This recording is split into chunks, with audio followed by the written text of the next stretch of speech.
Detroit Motor Show, car firms take on the tech giants. Detroit in January is largely filled with just one group of people, petrolheads. They come to the Detroit Motor Show in droves, eager to get a peek at the latest offerings from the big three U.S. car makers and the European manufacturers who are competing for market share in the lucrative car market. But car firms here, while continuing to focus on horsepower, are beginning to turn their attention to processing power. That's because most analysts agree that if car makers want to appeal to a younger generation, who are driving approximately 23% less than they used to, they'll need to shrink cars into, well, iPhones. If you look at the buying decisions of the younger generation, they're a little worried about the navigation system that gets you from point A to point B, but mainly they're interested in texting and being able to communicate with their friends, says Gary Silberg, the national automotive sector leader at consultancy KPMG. Jump Media Player help out of Media Player. Press enter to return or tap to continue. Samira Hussain speaks to the head of Mercedes, Dieter Zetsche. Whoever gets that right, that's who will win in the marketplace. Dieter Zetsche, the boss of Mercedes, put it more bluntly.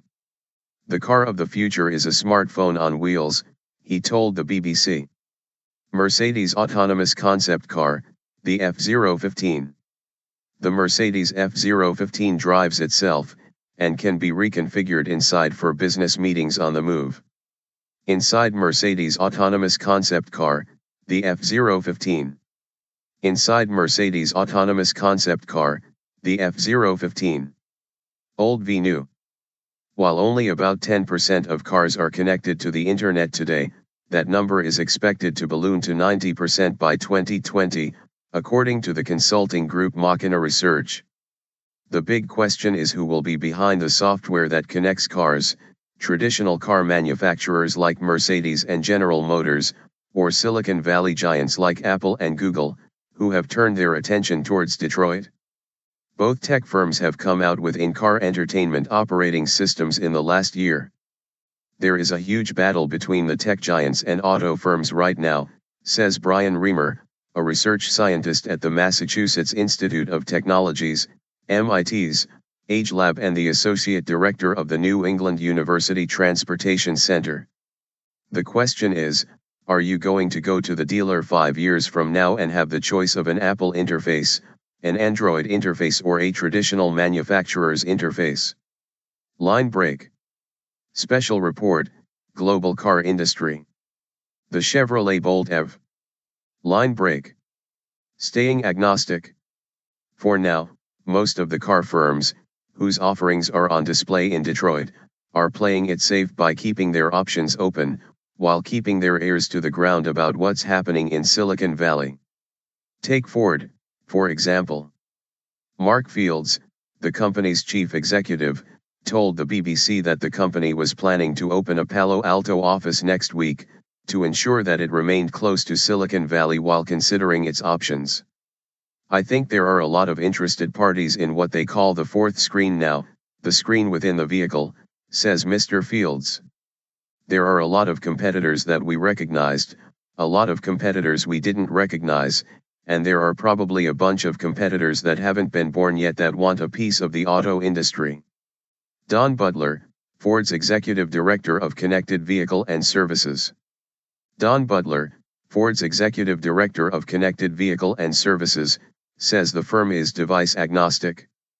Ford's strategy has been to continue to develop its software in-house, while making sure that it is compatible with the latest tech offerings from elsewhere.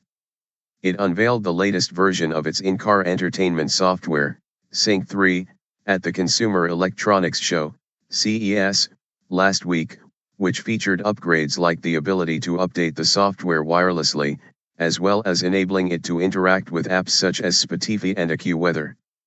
Notably, the company also switched from using Microsoft software to BlackBerry's QNX operating system. Yet Don Butler, Ford's executive director of Connected Vehicle and Services, said the company was still committed to remaining device agnostic.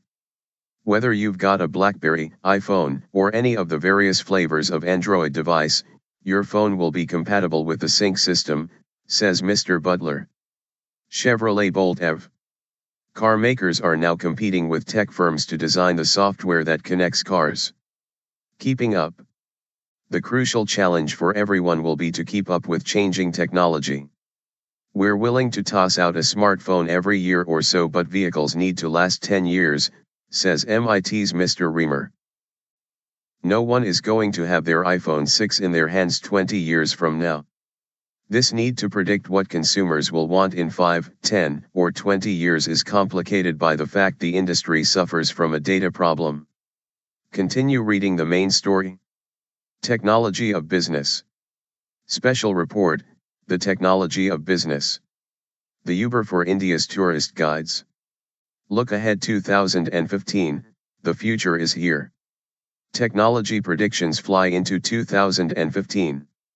Why 2014 was good for retail robbers.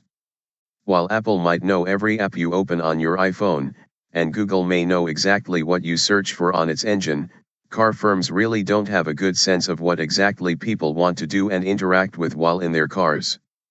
Do we really want to be able to update Facebook while on the go? Or would we settle for being able to sync our Pandora playlists while in traffic? And then of course there is the possibility that all of this might be made semi-irrelevant by the introduction of driverless car technology, which would free up our hands altogether. We're just at the beginning of a remarkable era where the car is going to change dramatically, says Guggenheim Partners Senior Managing Partner John Casessa.